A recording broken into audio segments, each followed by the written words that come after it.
Ingliz tilini qanchadan beri o'rganyapsiz? 3 yildan beri desa bo'ladi. O'zbek tilida 3 ta gap beraman. Hech bo'lmasa ikkitasini inglizchaga tarjima qilib bera olsangiz, 100 ming yuta olasiz. Birinchisi, u nima demoqchi bo'lganini tushunmadim. I didn't understand what he wanted to say. Perfect. Zo'r. Chakli. Zo'r. His name is- Bu men ilgari yashagan mahalla, lekin hozir butunlay o'zgargan. Boshqatdan kech. Bu men ilgari yashagan mahalla, lekin hozir butunlay o'zgargan. This is the street I used to live, but not anymore. Lekin butunlay o'zgargan. O'zgargan. But it changed forever. Okay. Butunlay.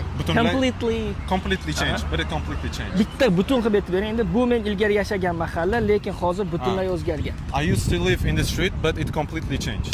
Qizil strelka ko'rsatayotgan joyga bossangiz, bizani 500 plyus o'quvchini xayolga kelgan gapni ayta oladigan darajaga olib chiqdim. Oz grammatika va so'z bilishsa ham deb nomlangan dars beriladi. Darsni 240 mingdan oshiq o'quvchilar ko'rib chiqqan. Siz ham ko'rib chiqsangiz bo'ladi. Yutib bo'ldingiz. Oxirgisini berib ko'raman. U men nimani yoqtirishimni juda yaxshi biladi, chunki biz bir-birimizni juda uzoq vaqtdan beri bilamiz.